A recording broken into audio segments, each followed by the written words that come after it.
all-new Dr. Phil. She claims her fiancé's being framed Steve's daughter accused him of touching her inappropriately by his ex-girlfriend. He never failed a polygraph test. I'm not talking to you. Well, you're gonna talk to me because that's what we're here for. He insists he's falsely accused. She's nothing but a piece of dirt to me. So you're writing your daughter off? After being accused of something like that, wouldn't you? You don't refer to your daughter as a piece of dirt. Let's do it. Have a good show, everybody. Here we go. This is a safe place to talk about hard things. Stand by. We'll count you down. I'll try to be an emotional compass and point you in the right direction. 5, 4. I am not giving up on you.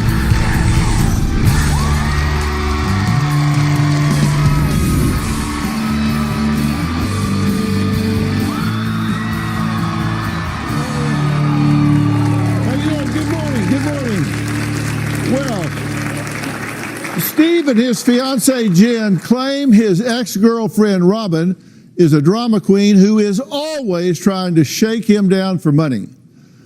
But they say things really got out of control when Robin coached Steve's daughter Alyssa to say that he sexually abused her. This gets serious. And let me be clear, Robin adamantly denies both of these allegations. However, Steve says he was investigated for over a month before the police finally closed the case.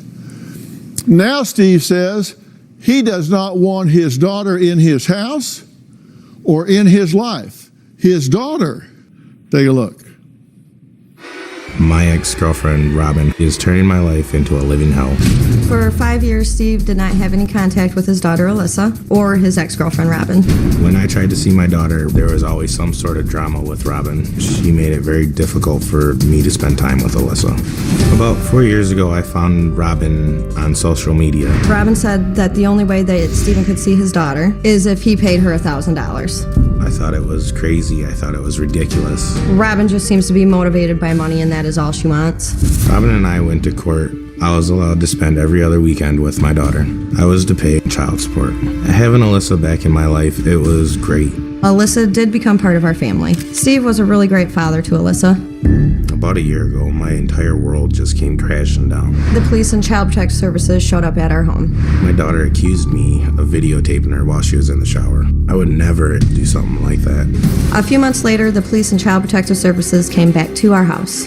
This time, Steve's daughter accused him of touching her inappropriately while she was sleeping. They conducted a full investigation and found nothing. All charges were dropped. I do feel that Robin is completely behind everything. I feel like my ex-girlfriend Robin is trying to shake me down. It's always about money. Robin was causing so much drama that I felt I shouldn't have to pay child support. If I had it my way, I would never pay child support for Alyssa again.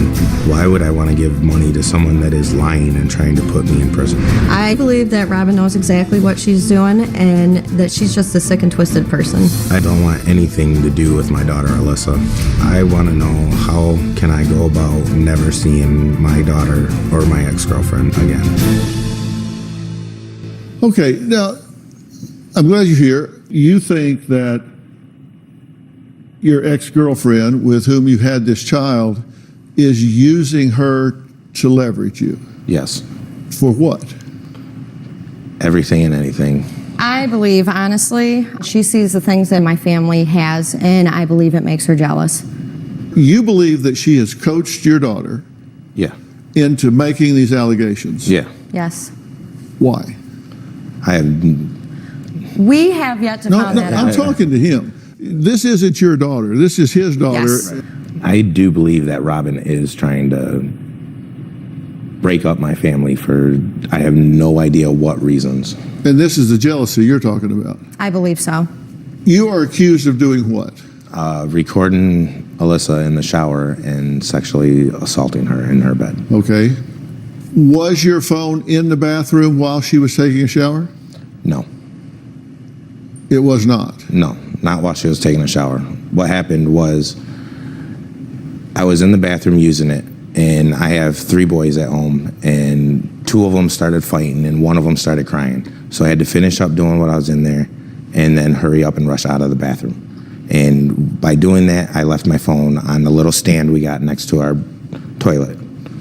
And then she came out and gave me my phone. So your phone was in there while she was in there. For like a brief second. Was it on record? No. And what else are you accused of? Of touching her while she was sleeping. Getting in bed with her and touching her. Yes. Did you get in bed and touch your daughter inappropriately? No. Was alcohol involved on a regular basis in your home? No. You're not a drinker. We do once in a while, like any normal American does. You were $18,000 behind in child support at one point, right? Right. And didn't she just say, look, forget that. Let's just reset. I'll let that go. We'll reset that. Put it aside. Let's just start over. That was because Alyssa wanted to leave there till whenever she felt like, and when she found out that we were trying to go for custody for her, she decided she wanted Alyssa back. Well, if it's for money, she had an $18,000 hammer over your head. Right. So it's not just the mom that's saying this, your daughter's saying this as well, right? Right. I have to tell you, I was shocked when I first heard your interview. Well, I first read it before I saw it. And you said, I don't want anything to do with Robin, the mother, Right. and I don't want anything to do with my daughter. I don't want to see her. I don't want her around. I don't want to have anything to do with her. Right. I cannot have the threat in my home to be accused of something like this again. I have a family I have to take care of. So you're writing your daughter off. I would like to, yes. Now, Steve and Jen last saw Robin briefly in court a month ago, but haven't really had a conversation with her in a year. Take a look at this. In my eyes, Steve is a deadbeat dad. He's lazy, careless, sick, twisted. He didn't pay child support for years. At one point, he owed almost $18,000. What kind of father does that? He's a mess. When my daughter told me Steve was trying to videotape her with his phone in the shower, I was freaked out. I immediately went to Steve and Jen's house to confront them. When I went to their house, Jen walked into the house and slammed the door. When I brought Alyssa over, she would not get out of the car. I told Steve, look at her. You did this to our daughter. A few months later, I took Alyssa to the emergency room because she was having pain.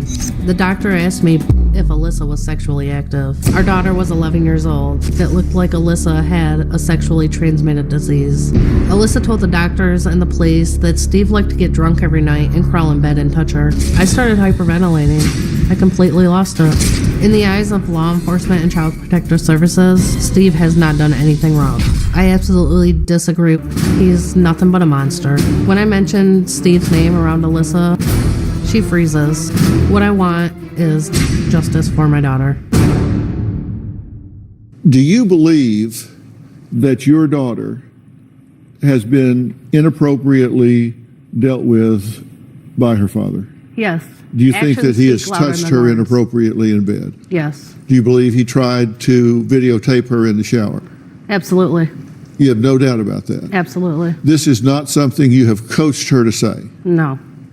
No way. We're going to take a break. Steve and Jen claim that Robin has been trying to shake them down for money for years, even though she forgave $18,000 in past child support.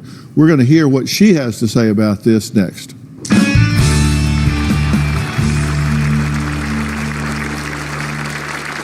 The way she is acting, something happened. How many times did she have visitation with him after that? Absolutely none. She does not even want to see his face. That's how scared she is. And later, you're referring to your daughter as a piece of dirt. Well, after being accused of something like that, You shouldn't be taking it out on her. What the hell are you thinking? Robin is 100% a compulsive liar. She may be crazy or she may be a sociopath. I feel like Robin's turned my own daughter into a pathological liar. In my mind, Robin did brainwash my daughter. I've done nothing but tell the truth and stand by my daughter. When I see what Robin is doing, it makes me sick. Well, Steve and Jen say his ex, Robin, coached his daughter, Alyssa, to accuse him of sexual abuse. How did you learn from your daughter that she was being dealt with inappropriately at her dad's house? She came to me on her own. And said what? What was the first thing she said? The shower? The shower incident with the phone. Okay, and tell me what she told you. She came to me and mentioned my dad's trying to record me while I was taking a shower. And why did she think that? Because Alyssa stated that the phone was propped up on the back of the toilet on some shelf that's at their house, and it was set on record. She said she grabbed the phone and immediately took it down to Steve. But if she thinks she's been recorded naked in the shower by her dad, and she has the phone in her hand, At and this these time kids she- are better at this stuff than we are. At this time, she was still dressed. Pardon me? At this time, she was still dressed. Okay, but would she not rewind that and look to see if she's on there? She did not do that, no. But if she is frightened, she's always been frightened of her father. The first thing she's going to do is get rid of it. Bring it to him. It's not hers. So whatever happened, she was not recorded naked in the shower. She was, no, not physically, but it was attempted. Okay. And then Well- when she got out of the shower, the phone was back in the bathroom underneath the door. Okay. Well, a police report was filled out on this. Yes. And let's take a look at what she said. The policeman that recorded this said, "When I asked Alyssa why she was here to talk to me today, she told me that it was about her dad. She said that she lived up in, I'm not going to say the community, for a long time, so she really doesn't know him. She advised that she visits him every other weekend, and this past weekend, she wet the bed, and it happened all weekend. She said that she has a problem sometimes. On that Sunday, her dad told her to go take a shower, and when she went into the bathroom, there was a cell phone on the back of the toilet propped up on a towel. She said that she knows that the record button was on because she saw it.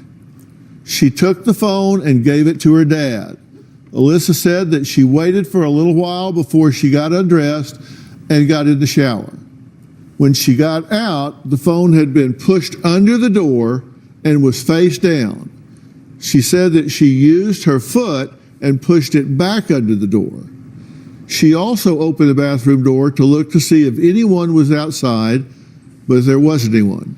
Alyssa said that this made her very uncomfortable, and she stayed in the bathroom for a while before she came out. This ended my contact with Alyssa. Status closed. Did that happen? No. I'm not talking about what was recorded or not. Did she bring you the phone? Yeah, she brought me the phone. It's because it was sitting on a stand next to the toilet.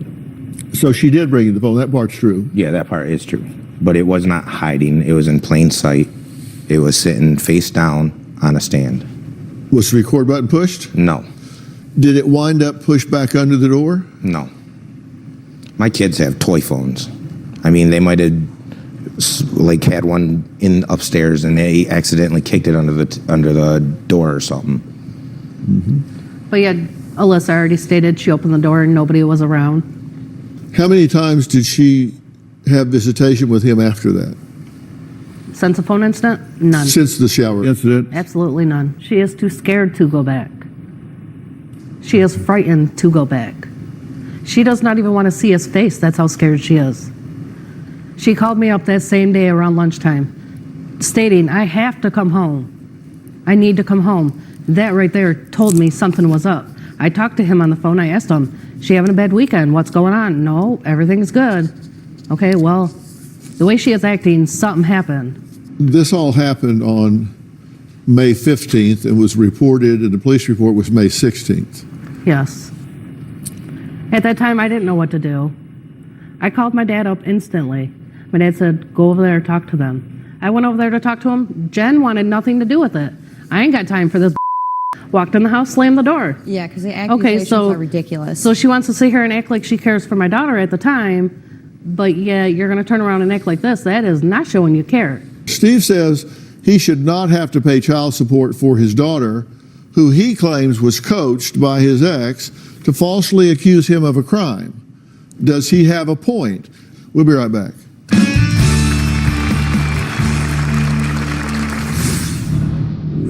All I wanted was a daughter. At one point, she was my pride and joy. And now she's nothing but a piece of dirt to me. And later, Still living your life in a lie. This is disgusting. okay, Alyssa needs to. Is there something going on at home? I mean, what exactly is going on? I don't think either side is being fully candid with me. If I could speak to my daughter, there would be nothing nice to say to her. My greatest fear is that if my daughter ever came back into my house, that she would come up with more accusations. All I wanted was a daughter. And I had one. At one point, she was my pride and joy. And now she's nothing but a piece of dirt to me. I used to have a lot of anger and disappointment towards her, but now I just don't care. I just want to move on with my life. You're referring to your daughter as a piece of dirt. Well, after being accused of something like that, wouldn't you seem the same way? You're saying No. you're stating that I'm making No, accusations. no. Listen, You shouldn't be taking it out on her. if you think that she is coaching your daughter, then your Why daughter take it is out a on her? victim just like you. Right. You Exactly, don't refer because- to your daughter as a piece of dirt. Right. I'm sorry. What the hell are you thinking? You're the father. I was mad. I was upset.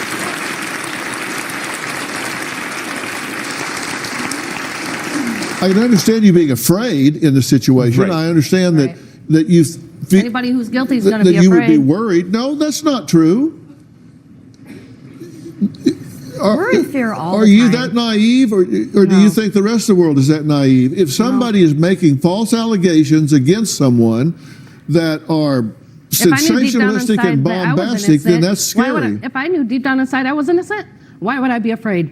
What is there to be afraid of? Proving a negative is very difficult. And if someone says, out of the sight of anyone else, this man molested me, and he's left to prove that he didn't, it's he said, she said. He would be passing a polygraph test with flying colors. And he hasn't been able to. He never failed a polygraph test, Robin. Came back inconclusive. Okay. He didn't pass it. And he didn't even know his name. He failed his name. Yep. An inconclusive. Do you understand what an inconclusive is? I hope you do. If she's being manipulated, she's a victim just like you are. Right. I understand that. The thing about it is she's had her for almost 13 years. How much lying and conceiving has she put into her head to make her this way? But yeah, when she came back into his life, you have done a wonderful job raising our daughter. And then it turns around into this? That I'm some horrible mother? I don't take care of my daughter? My daughter didn't even I'm know not who the I one who was when drinks- she first came and met I'm me. not the one who drinks alcohol almost on a daily night. Yeah, we don't. Sorry. You realize I have a career and a full-time job, right? I'm not talking to you. Okay, well, you're going to talk to me because that's what we're here for. I'm here for your daughter. So you've decided that you've been falsely accused, so you don't think you should have to pay them for that. Well, no. Why? Anybody who feels that they are innocent would not up and abandon their child. They would want to talk to their child, ask their child why they feel this way. But no, you're going to up and walk out of her life, state she's a piece of dirt. And this was expensive for you to fight this, right? Yes, I it mean, was. it's scary, and there was fallout from this. You spent $5,000 on this. If you feel the way you say you do, you can go down and petition and terminate your parental rights. Right. You can go down and say, I sign out here. I'm checking out. Right. Do you want to do that? Yes, I do actually. You want to terminate your parental rights to your daughter? Yeah, I will not have the accusations with my family. My immediate family, I have 3 boys, and I'm not going to jeopardize my family. You understand this is your child. Yes, I understand. And if you're correct in your theory, your child is being manipulated, twisted, and used as a pawn, and you're going to bail on her when she's in that situation. I cannot have her in my house if she's going to falsely accuse me of anything. She does not want to be at his house. You can see her with supervision, so you can't be falsely accused. I understand that. There are a whole lot of stops on the subway before termination. Right. I'm But yet in his eyes, she's I'm a more piece of willing dirt. to take those steps if I have to. But He wants to I take just the easy don't way want- out I like don't he want always to. has. There is no easy way in life. These things were investigated thoroughly, and determinations were made. I'm going to tell you what they were when we come back.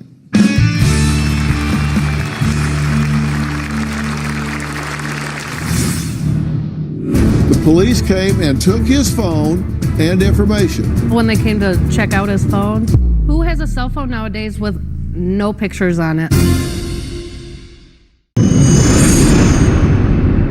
Robin may, on top of being money hungry, be jealous of my family. Robin is jealous of the life that Jen and I have made for ourselves. I am not jealous of Steve and Jen. I feel like Robin does want to make my life miserable. If they feel like I'm jealous of them, they're delusional.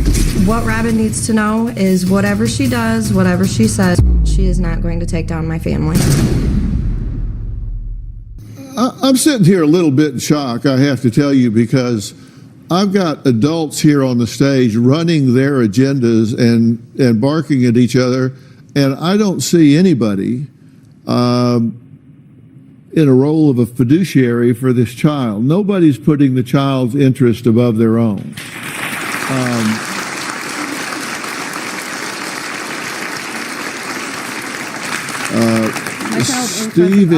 Steve is the father. Robin is the mother, and these two are shooting at each other. Jen is on the outside, just rendering her observations and opinions. And when this happened, CPS got involved, obviously. According to Alyssa, she claims that her dad left the phone on the bathroom floor by the toilet on record while she was in the shower.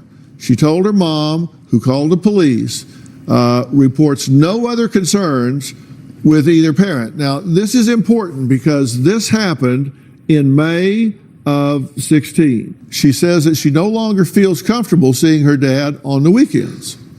Now, according to Steve, during this investigation, Alyssa came out of the bathroom, handed him his phone, and it was not recording, as Robin stated. Robin took a couple of days before reporting to the police. The police came and took his phone and information. The case was closed by CPS, and that means they found no reason to take further action. It was unsubstantiated. Right. That was your understanding. And before they closed it, they came and interviewed my boys and found out and said there was nothing going on. When they came to check out his phone, who has a cell phone nowadays with no pictures on it? That's what the detective told me. Mm-hmm. Absolutely no pictures on his cell phone besides his back screen. There was pictures on my phone. They closed the case. Let's jump forward to August 2016. According to medical reports, Alyssa was seen on August 27th complaining of a burning rash. She was diagnosed with a UTI and an STD. Robin reports that Alyssa has not been sexually active. Robin mentions the previous case on the father regarding the shower. Alyssa stated having memory problems. Said, I don't remember everything just right. I'm not sure. Asked if anyone touched her private parts, and the child said no. Now, on follow-up, the statement that she had an STD was corrected. Correct. And they said it was not an STD, just a severe UTI. Correct. According to caseworker interview with Alyssa, Dad sometimes puts his hand down her pants while drunk. When Dad recorded her in the shower, she put a towel against the door so he couldn't slide the phone back under the door. Now, again, there were no findings against you. Right. So on 2 occasions, she says there's nothing going on. The whole time she is scared. Or coerced. She did not want to talk. Coerced is more like it. Coached. Why did she wasn't say on something 2 hot different at our occasions that nothing happened? Because she was scared. She is scared of her father. She did not want to speak up. I wasn't there when she was interviewed. How could she be scared of me if I wasn't there? Because You're the one that took her there. Alyssa not me. states, you know where we live. You've come to our house before in the past. Have you not? I had to pick her up. Did you didn't not I? vandalize my vehicle? Have you not? Oh, wow. Like 15 years Yeah, ago? You like still 15 did it. years ago, really? This Alyssa but is aware of This it. is way before any of She this is was even scared. considered. Okay, what might really be at stake here? We're going to talk about that next.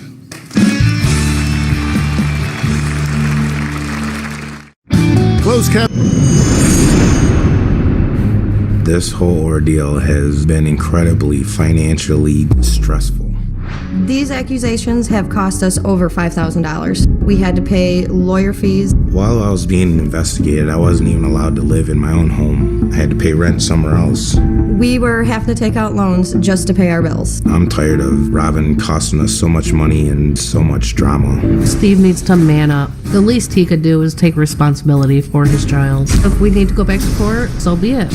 I will do that. What I want to know is when will all this stop, and how do we protect ourselves from all this happening again? Joining us now is my very good friend, Ann Margaret Carrozza. She is an estate management attorney and the author of a book that I really love. It is entitled Love and Money, Protecting Yourself from Angry Exes, Wacky Relatives, Con Artists, and Inner Demons. I like it.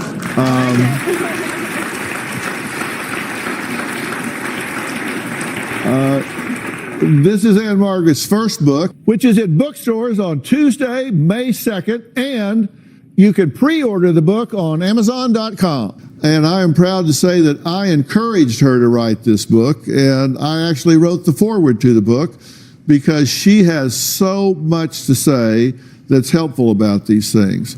What's going on? Well, I think legally we have two separate issues, and the law says we have an obligation to financially support our children. That's not dependent on whether the child behaves in a way that you like. So I understand the frustration that you have with the situation, but your obligation to financially support your child is separate and apart from all of this craziness. Right, I understand that. So, when we talk about a petition to voluntarily terminate parental rights, courts take this very seriously because, as you can imagine, a lot of people want to do this to get out of child support obligations. As a former state legislator, I can tell you that we make the laws very difficult to voluntarily terminate parental rights, because the upshot of that is it would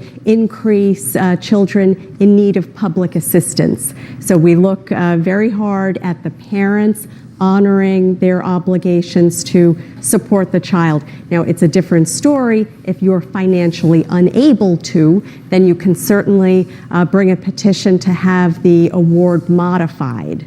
Right. But right now, you owe child support, and you are raising this child, and he owes you child support money, and he For the needs to past pay it. 12 years, he has always had a hard time paying child support.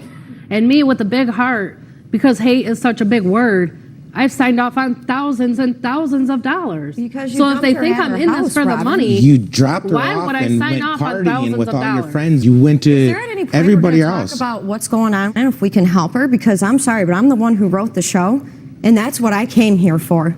This is Alyssa. disgusting. Okay, Alyssa needs justice. what is it you want to say? Why is she saying this? Why is she pointing the fingers at him? Is there something going on at home? I mean, what exactly is going on? She's not going to come forth and make these accusations unless they're put into her head. Or She- unless it's actually happened at your house. No, it's not. It's been determined. Still living your life in a lie. Wonderful. Okay, that's great. I'm not the one here, hon. If this child is being used, if this child is being pulled back and forth, she is going to pay a very dear price for this. I don't think either one of you, either side, is being fully candid with me. What do Steve, Jen, and Robin need to do to put 12-year-old Alyssa's needs first? I can tell you it starts with being truthful with themselves and with me. We'll be right back.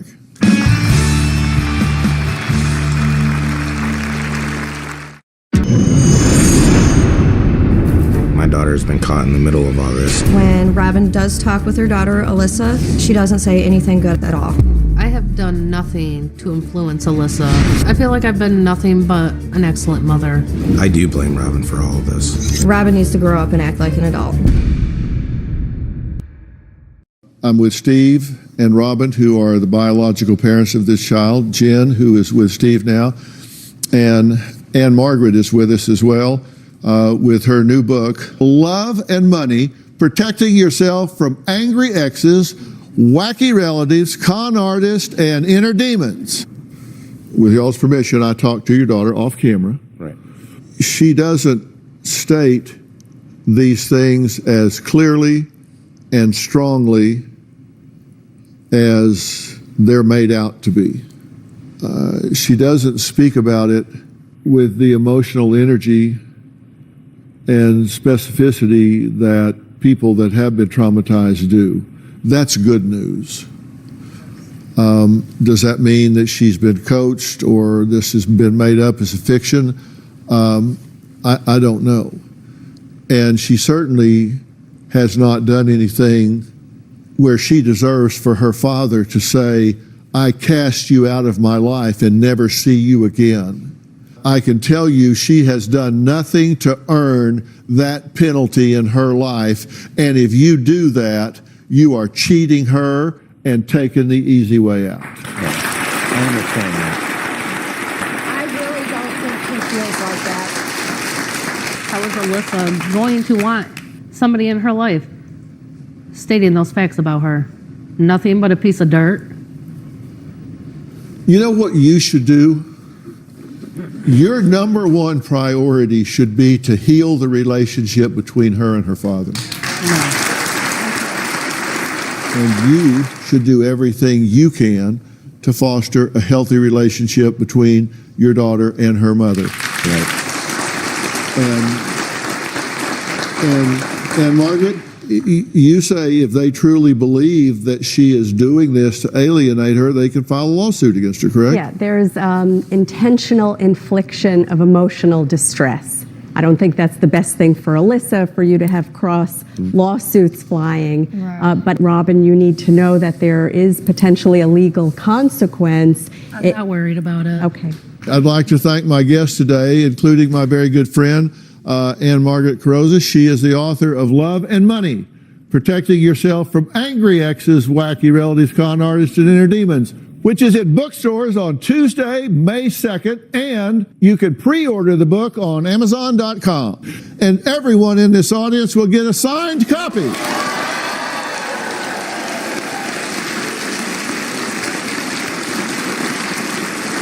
Coming up, a hotel manager says she loves helping other people have a good time, so much so that she hasn't taken a vacation in years. We're going to find out how her nonstop work ethic is affecting her life after the break. Well, summer is almost here, and it's time to plan the family vacation. But my next guest, Lorraine, hasn't taken her children on a trip in 7 years. Why? Well, she is a hotel general manager, and it's her job to make sure everyone else has a perfect vacation. Take a look. Good afternoon, this is Lorraine. How may I assist you? I work in the hospitality business and I love it. I'm a general manager for a hotel. Managing a hotel is definitely a 24-hour a day, 7 days a week, 365 days. We are always open, we never close. Even though I'm not slated to work on the weekends, I still check on things just to make sure everything's running smoothly. My job is very strenuous. Welcome to San Marcos. I do work to the point of exhaustion sometimes. What you guys do all day? I am single. I have 2 sons that live with me currently. When I get home from work, it is hard to switch into mom mode because I still have a phone in my hand. I have a hard time leaving work at work. From the time my children were born, I've always worked. The last time we took a vacation was March of 2010. We went to California. I love you. I do have the guilt that they never get out enough or they don't get out at all. I'd love to take my children on vacation if I could leave work behind and just do it. Well, joining me are Lorraine and AARP travel expert Stephanie Miles. So thanks both of you for being here.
They blamed their dad for their disorders. I hate myself. But here's the twist. He says his daughters are the abusers. Oh my God! Now, You're gonna sit here and say that you never called her fat? I didn't call her fat. How can you say that?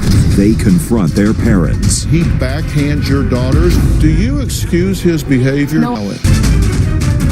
Let's do it. Have a good show, everybody. Here we go. This is a safe place to talk about hard things. Stand by. We'll count you down. I'm trying to be an emotional compass and point you in the right direction. 5, 4. I am not giving up on you.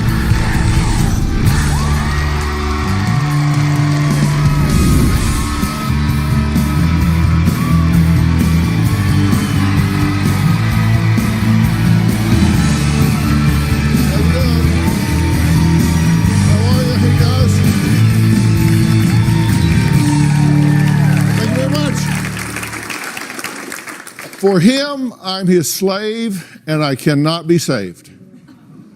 Do as he tells, as I live in this hell. Your cold heart brings me this sadness, but I must obey this king of darkness. These dark and haunting words were written by one of my guests today, Riley. Sadly, this is not a fictional character she's talking about. She's actually referring to her own flesh and blood. Her dad, Leonard. Now, Riley and her sister Lene claim their father was so abusive they lived in constant fear of him. They say their mother, Susan, made excuses and watched her husband damage her daughters year after year. Growing up, my childhood was ridiculously excruciating because of my father. He was terrifying, he was loud, he was big, he threatened us, and he made sure that we feared him. I was terrified of my dad when I was growing up. He used to call me a fat bitch, a fat bitch. I hated him so much. When I was 4 years old, I was in preschool. One girl pushed me, and I got very angry and pushed her back. And I remember being terrified, begging my preschool teacher, please don't tell my dad. He came, and as soon as we got in the van, I was thrown around the van, hitting the sides of the van. There was one time where he was driving me to soccer, and I went to change the radio station in his car, and that set him right off. He backhanded me and hit my head, and I remember it hit so hard against the window, it like bounced off the window. He would say that I've shamed the family because when the school saw bruises on me in grade 7, they called social services. After social services were called, 100% the verbal abuse got much, much worse. He would call me things like a whore, ugly, stupid. He would call us A week ago with Riley, I went to my parents' house for her birthday. We were eating dinner and I burped. My dad started screaming and yelling, "You're a pig." It just was so wrong. In grade 11, it was around Christmas time. My dad said that he wished the day I came home from the hospital that he could throw my infant body into the brick fireplace in hopes that my head would smash and my guts would pour out. It's scary when a 280-pound man is coming at you and yelling and saying he's gonna hurt you. When you're 5 years old, it's like a monster's coming to kill you. Well, in fact, Lene and Riley both say they developed severe disorders because of the toxic environment they grew up in. My dad destroyed my self-esteem. My dad would always tell me that I was fat, and it just made me feel so bad about myself. He used to call me a big extra because it used to be a McDonald's hamburger and I used to like to eat that. My dad would always just say, you know, "You're too sensitive, get over it." When I was 15 years old, I started purging my food. I lost over 65 pounds in about an 8-month period. When my dad first found out that I had an eating disorder, he said to me, "Don't puke in my house, puke out in the backyard like the animal that you are." I do still struggle with my weight. He was without a doubt one of the main causes for me developing an eating disorder. Growing up, the verbal and physical abuse made me feel like I was nothing. The abuse from my childhood has made me unstable and insecure. My dad was a control freak. Everything was on eggshells all the time. As soon as someone yells, I just go off the handle because I can't handle it. I was crying all the time, starting fights all the time.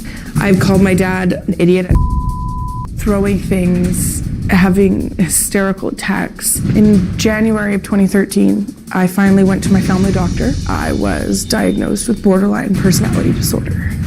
Borderline personality disorder is caused 50% by genetics and 50% by growing up in an invalidating environment. I feel that my environment contributed to my BPD. You have one daughter who has borderline personality disorder, and I'm the one that has an eating disorder. I think my dad is in chosen denial over the abuse. Okay, clearly you both feel that you grew up in a toxic environment, right? Were you hurt by your father? Yes. Mentally? Yes. Physically? Yes. Emotionally? Yes. Were you hurt by your father? Yes. Mentally? Yes. Physically? Yes. Emotionally? Yes. And it left residual with both of you? Yes. Right. And not only do you have tortured feelings about him, it's affected the way you relate to other people, correct? Yeah. It's changed who you are in the way you relate to other people, right? Including the way you relate to yourselves. Yeah. Yeah. How do you feel about yourself as you sit here today? All filters off. I mean, just be honest. How do you honestly, when nobody's looking, nobody's listening, and you're being honest about yourself, how do you feel about yourself? I hate myself. What do you say to yourself about it? That I'm disgusting, that I'm fat, and I'm just, it's never gonna get any better. Mm-hmm. And you believe that comes from all the messages that have been written on the slate of who you are? Yes. Do you agree that that's where Yes. this comes from? Yes. Have you been toxic in her life? Yes. And have you been toxic in her life? Yeah. So in addition to the toxic things that have been piled on each other, it's caused you to turn on each other. Yeah. Well said. Okay. My sister and I have never had a relationship. Lene has been mean to me ever since the day I was born. I had acne. She called me Zitty. I hated my sister when I was growing up. We had lots of physical and verbal fights. Punching, hitting, name calling. She will say, "I hate you, I hope you die." My sister used to hit me and beat on me until I grew up, and then I started throwing the first punches. I have a scar on my arm from a fight that we got in where she ripped my skin open. She would manipulate me. My sister would always say, "I'll give you a ride, but you have to give me $20. When I was 13 years old, I was in the kitchen and I was using the toaster and my sister had come in. She said, turn it off. And there was a knife and she grabbed the knife and she said, people should be nice to people who have knives. Take it out. Just 6 months ago, my mom, my sister and I went on a trip to New York and she punched me in the throat. She looked at me and she said, I'll kill you. She has only given me a hug once on my birthday, and it was forced by my parents. One of the biggest fights that we had, she got a knife and she started to carve into the door, die bitch. She lied. I have never carved die bitch. I never carved a word. She lies about a lot in order to make me look bad because she hates me. Lene claims her father, Leonard, has called her unbelievably horrible things. Some of them we can't even say on television. You can fill in the blanks. You've been around for this, right? Oh, yeah. So you're witness to this. This isn't just some delusion on her part. No, it's not a delusion at all. Then we go to yours, and you have your own list: whore, slut, TPP, and that's short for Trailer Park Pig. You came to fear him. Mm-hmm. Completely. You said there was a time when you were with a boy that really forced himself on you in a horrible way. Yes. And you actually chose to stay with him rather than go home. Yes. You would rather stay with someone that raped you than go home and be with your father. That's how I felt then, yes. I hate that for you. Thank you. You believe you're anorexic and bulimic, and you fight that to this day. Yeah. Does your father know this? He does. He's always known. And they've just kind of ignored it. Riley and Lene's father, Leonard, tells a totally different story. In fact, he says his daughters are the abusers here. Oh my God. He says they attacked him first. We're going to let him tell you himself. We're going to meet him after the break.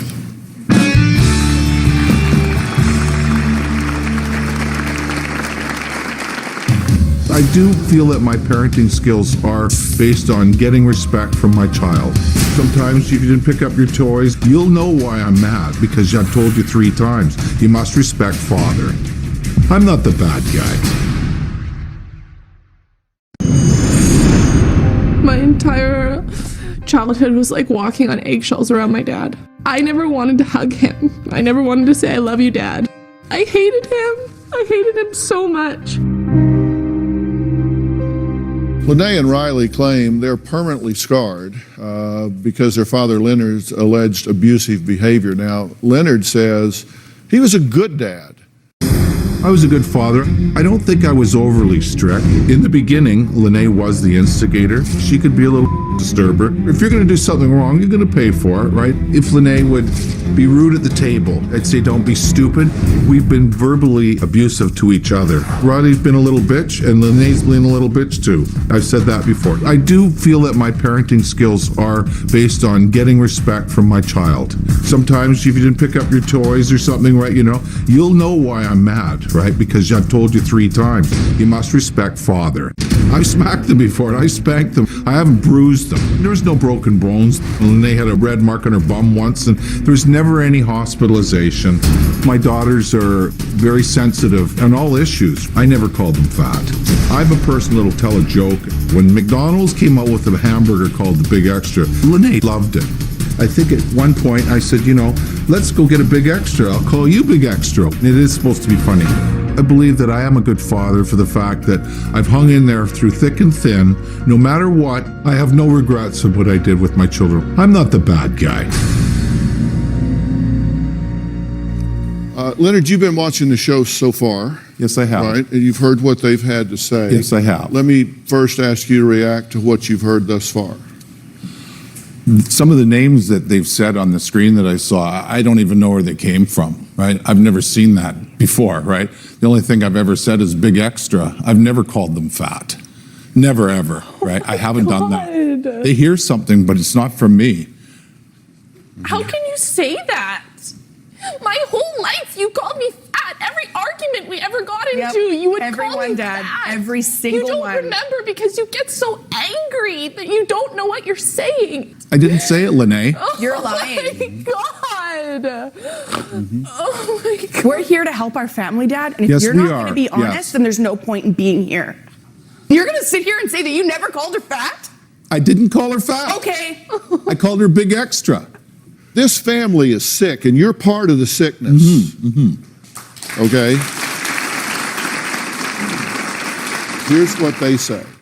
According to Lene, there was constant yelling, slapping across the face regularly. She says at 4, her first memory of you was that you beat her after she accidentally hit the babysitter while playing. At age 12, that you kicked her hard with steel-toed boots for running away from you.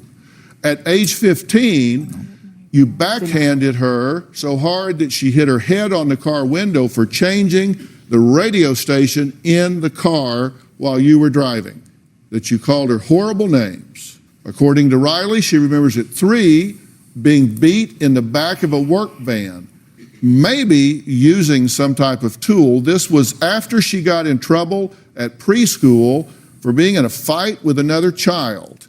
And she begged them not to tell you because she knew what would happen, but they told you anyway, and you put her in the back of the work van and beat the hell out of her. At age 12, she told a counselor what was happening because they saw bruises. You said she shamed the family for reporting the abuse, and after that, the physical abuse greatly lessened and the verbal abuse went through the ceiling. At 13, after an argument with her sister, you grabbed her hair, pulled her from the bed onto the floor. At age 13, you slammed her head into a dresser. At 16, you said, I wish I threw your infant body into the brick fireplace, crushed your skull to see your guts Really, Dad? spill out. Absolutely Look at me and false. tell me you didn't. Absolutely false, Riley. You're a liar. Yeah, absolutely false. At We'll wait age till Mom comes out. 16, We'll wait till Mom Ask comes your out. She mom. was there. Ask Oh, your yeah. mom. I'll at yeah, age we'll see. 16, Leonard. you saw that she was cutting, and you said, go cut yourself and finish yourself off. See if I care. I never said that. Oh my no, I didn't say So that. we're just lying. We're just on the Dr. Phil show You've to got lie something going to on make between look you. bad. I don't know why, right? Between I don't us, know we why. Us, you You raised 98% us. of the You time. raised us. You were responsible for us. And you're saying this is our fault. But I've never hit the girls more than just a slap. I've never hurt. Everybody has their opinion.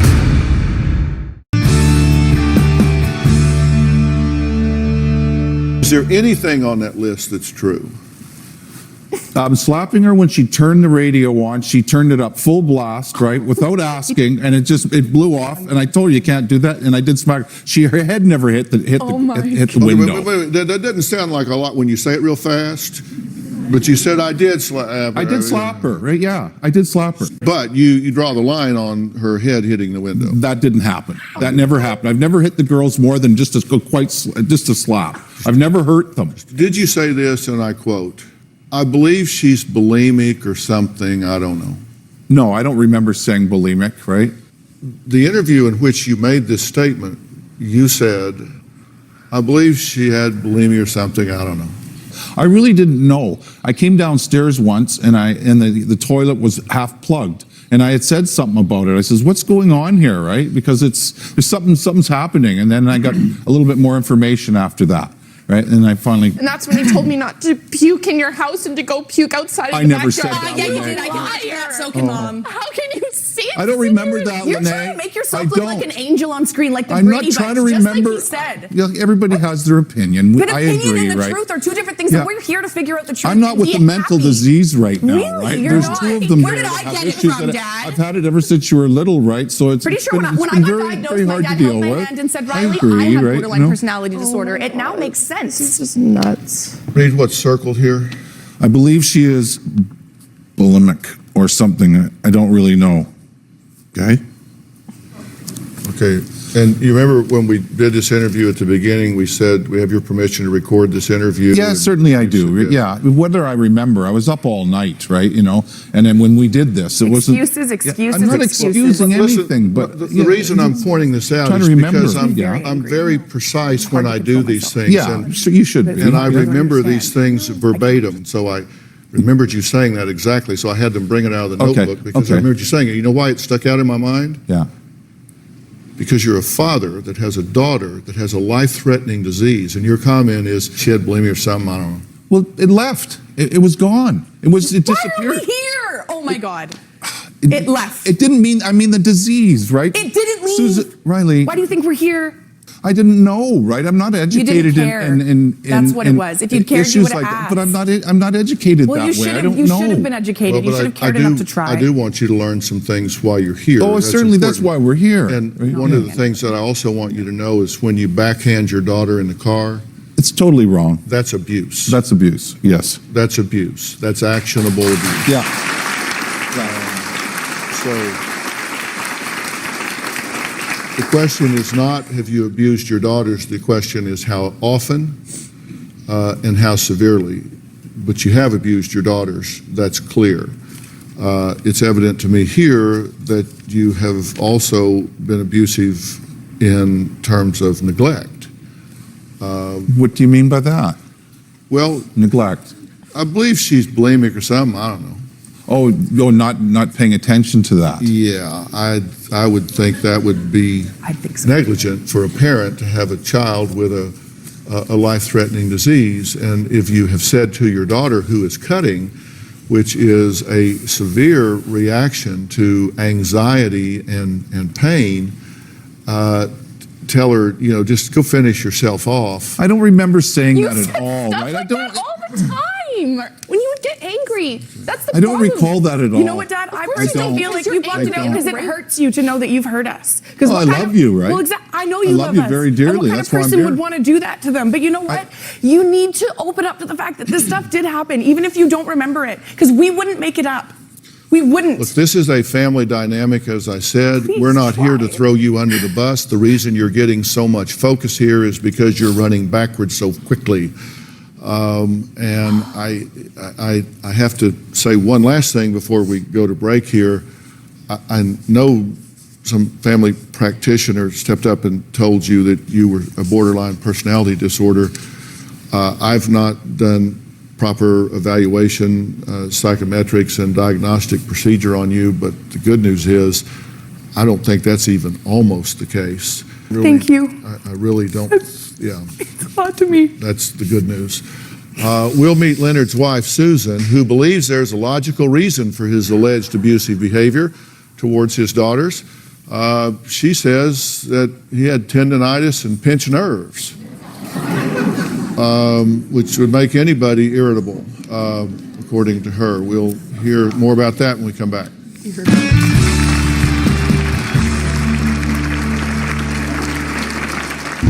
I remember that he grabbed one of the girls and she ended up flying across the foyer. It was never beating. To this day, I do believe that Leonard feels that he is justified. My mom was the peacemaker in my family. She would always try to be like the calm after the storm. My mom's role in our family was definitely not a peacemaker. When I was 12 and I told my mom that I was really, really sad, she told me that I was grounded because how could I feel that way when she's given me such an amazing life? My mom would always take my dad's side, and it broke my heart. Lene and Riley say they were severely abused by their father, Leonard, and their mother seemed to always take his side. But their mother, Susan, says she stood up for them, well, as much as she could. I have always tried to keep the peace in our family because our house was always in constant chaos. There were times where Len was physically abusive to the girls. Smack. There was a couple of times where it was more than that. It was never beating. I believe that there are times that Len has gone too far. On one occasion, I remember that he grabbed one of the girls, and it was on tile floor in the foyer, and she ended up flying across the foyer. The verbal abuse was definitely the most damaging. Sometimes I took the kid's side, and sometimes I took Len's side. I know it sounds like an excuse, but Len is in a lot of physical pain. Leonard has stenosis in his neck and back. He's got nerves that are being pinched off in his lower vertebrae. Leonard's pain definitely causes him to be on edge. To this day, I do believe that Leonard feels that he is justified, and I believe that it is a huge bone of contention. If we don't fix this, we won't be a family anymore. Well, Susan, I'm glad you're here. You said on your tape, I've always tried to keep the peace. Peace at any price is no peace at all. Yes. So what do you have to say? Our family needs help.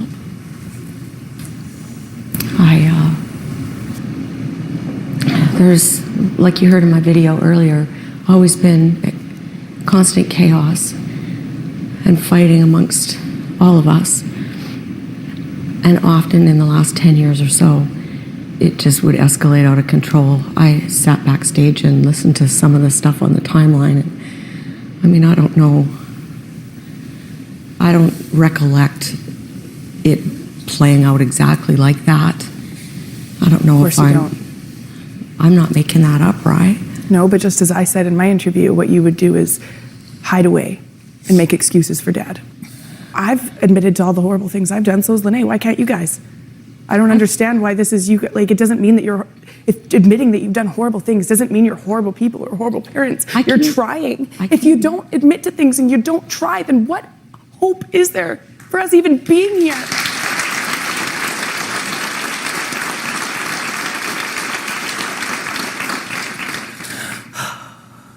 Okay, what is it that you think that I'm... You were there when Dad said that thing about me, my infant body being thrown in the brick fireplace, and you and I have talked about that. Not infant. No, oh my God. Are you kidding me? You're going to sit there and say that none of this happened because one word may have been different? No, you know what? You're an enabler. It was a lot different. And you know what? It doesn't. It's all bad. And you know what? You tried to say that you don't remember any of that. Hold on a minute. You just tried to say that. Stop talking. Is there any context in this family in which this man said he wished he had thrown a child into a fireplace, smashed its skull so its guts would spill out? Never. At any age, in any context, were those words ever spoken? That's a yes or no question. Throw you into the fireplace, yes. The the infant body, the guts falling out of your head, it's all horrible. It's absolutely horrible. Just like how Dad never called Lene fat, right? That was either said or it yes, wasn't. Dr. Phil. This happened, yes. Like I just said to you, I swear it wasn't infant body. I mean, I swear, and it wasn't until your butt. But yes, right now I feel like slamming your head into the fireplace. I've heard him say, or throw you out a window. I've heard both those things. I have. Not, I wish I would have thrown you in the fireplace when you were a baby and I brought you home from the hospital. So what do you say about that? There was a lot of anger. If I try to go back in memory, I don't know how old she was. I never did it. Does it matter? No, it doesn't matter. It has no bearing on it at all. Then why do you keep deflecting from, it's kind of like, yeah, I slapped her. You kind of gloss over the core issue here. In one moment, I think you just don't have a clue, and the other moment, I think you do and try to deflect it. And I'm not sure which it is at this point. You either don't have a clue, or you do and you try to deflect from it. And I don't know. I don't get the sense that you're an evil guy. I just don't think you get it. Get what? Yeah, exactly my point. Yeah. Dr. Phil, may I say something, please? Yes, please. There isn't a single fight that happened that you knew your dad didn't feel every bit as bad. Come on, Lene. Okay, he was remorseful after. I know. Okay, so let's maybe but that doesn't make it okay let's in maybe the find moment. out what so a murderer kills someone. No, that's not what I'm saying. But I'm saying that anger and hurt a lot of times are secondary emotions, and there's stuff going on here that has to get fixed at a core level. Yeah, that's why we're here. That's why we're on the Dr. Phil show. So, where does this family go now? We'll be right back.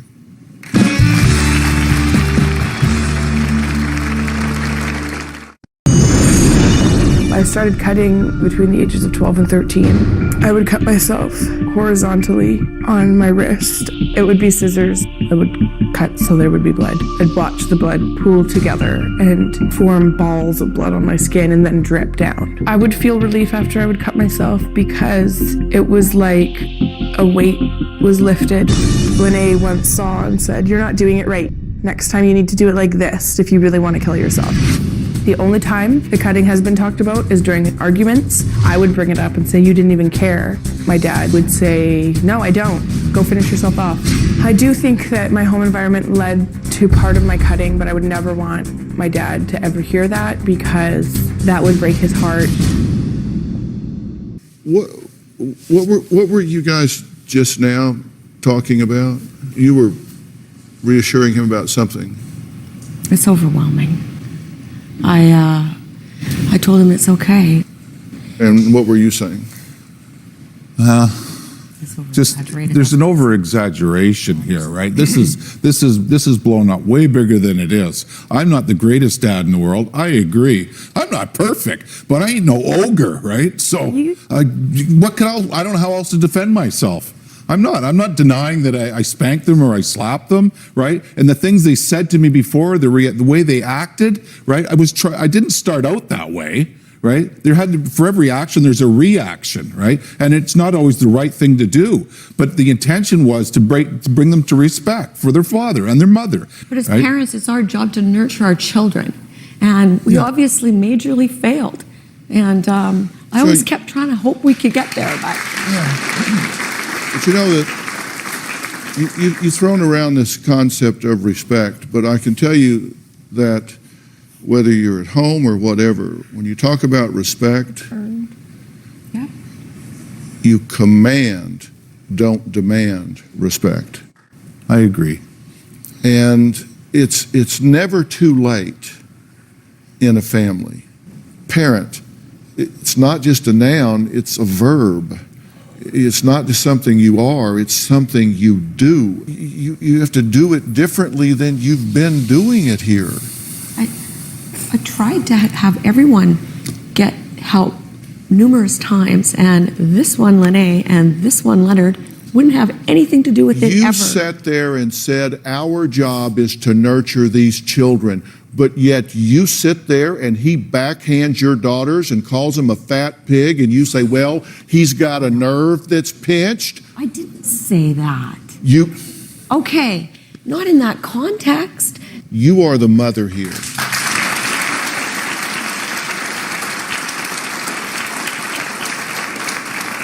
Why did you allow him to strike your children in the face? Why did you allow it? I'm sorry. Thank you. I really am. I'm sorry too. You know I am. I love you can't guys be very sorry much. if you don't acknowledge what you've done. I have been You're saying everything we're saying is a lie. Riley, there's an exaggeration, right? There always No, has there's been not. with Why do you think There's we're on the no Dr. Phil show, Dad? No bickering. No bickering. They're allowed to feel way and they the do. doesn't think we're allowed intensity, to feel whatever that they way. want. And you look at it differently. And we have said that many times between the two of us. Yes.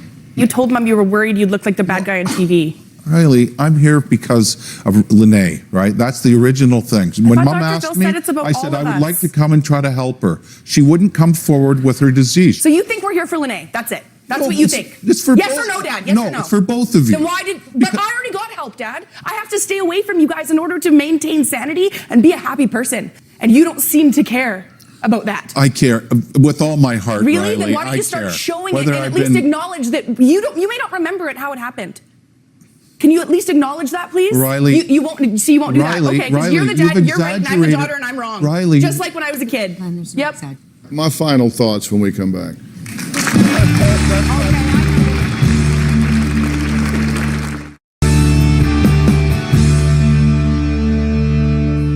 You two as parents have a job when these kids are growing up, and it's to create an environment where these children feel safe.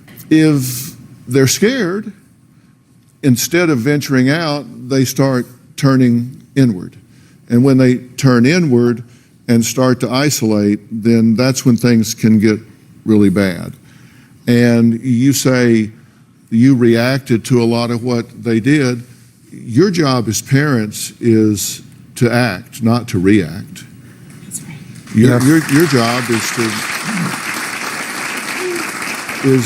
is to be leaders. If a child has a tantrum in a store, you're not to react. You're to be proactive. You're to handle that when they're 2 or 3 or 4. And if you bring the second child home and the first child wants to drown it, then your job is to figure out how to broker a peace there. You kind of took a bull in a china shop approach to parenting. Yes, that's correct. Thank you. Yes, exactly. And you did it with 2 girls. I know. I have my regrets in my heart. I've cried before about it. I want to do better. I love them all I can, right? It's people make mistakes, right? They do, right? And some of them are unforgivable. Yeah, right? We're not talking about people. We're talking about you. I'm referring back to me. Yeah, right? let's talk about you, not people. Okay. Yeah, well, I'm sorry. Wrong word. Me. And there aren't mistakes that are unforgivable. Things are forgivable, and these girls want to forgive. But it's hard to forgive somebody for running over your foot if they keep running over your foot.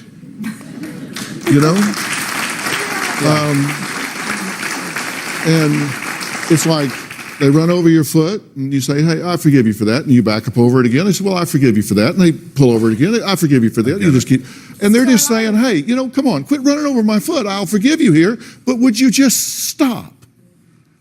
And you've been a bull in a china shop out here. You're yelling at them and telling them they're lying and they're exaggerating and all of this stuff. And I said, well, let's stop that. Did this actually happen? Well, yeah, actually that happened. Well, I did kind of balcony under in the car. Oh, okay. Well, so that was true. And so the things that we can agree on cross the line. Yes, I agree. I agree 100%. So, and if they exaggerated this in their minds, so reduce it by what, 31%, 48%, 116%? I don't care. If just what we agree on took place, you have a lot of reparenting to do. I agree. And to do that, you need to learn some new skills. You made some real mistakes. You made some real mistakes. And I think you caused them to turn on each other. I'm surprised that one of you hasn't killed the other. I know. Yeah. It's terrible because you two need each other desperately.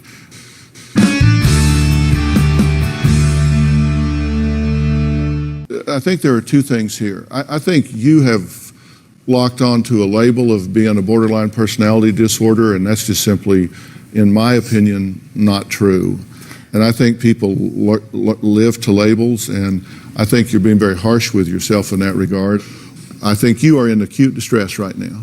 I asked one of our top-level resources to come here today. Her name is Kathleen Parrish. She's here from the Cottonwood Organization, Holistic Behavioral Health Treatment Program.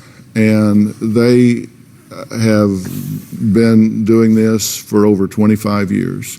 Kathleen is right here. Kathleen, you've studied the situation. We've given you the facts. You think that you guys can be of some help with her? Yes, absolutely. Lene, life sometimes gives us things we don't want and some things that are painful. And then sometimes it gives us an opportunity to heal. And right now, life is giving you that opportunity to heal, and I hope you take it. This is something I want to do with you, not to you, and I would like you to sit down with Kathleen and let's talk about this backstage. Can we do that? We can talk about it, yeah. Okay, I think we would do that. And I also asked Miles Adcox to be here from Onsite because I wanted Miles to really help Riley and the family. And you guys have heard me talk about Onsite before. They are a worldwide leader in intensive workshops and treatment for emotional trauma and mental health in the family system. Miles, I would really like for you to meet with these folks backstage and talk about a program that could help this family because they are broken. Would you do that for me backstage? 100%. The problem here is that you've been fighting and nobody's been fighting for you. We've called on the right guy because I've worked with Dr. Phil in the trenches for a long time, and together we've game changed a lot of people, and we're going to show up so that you can drop the gloves, and we're going to help you move forward.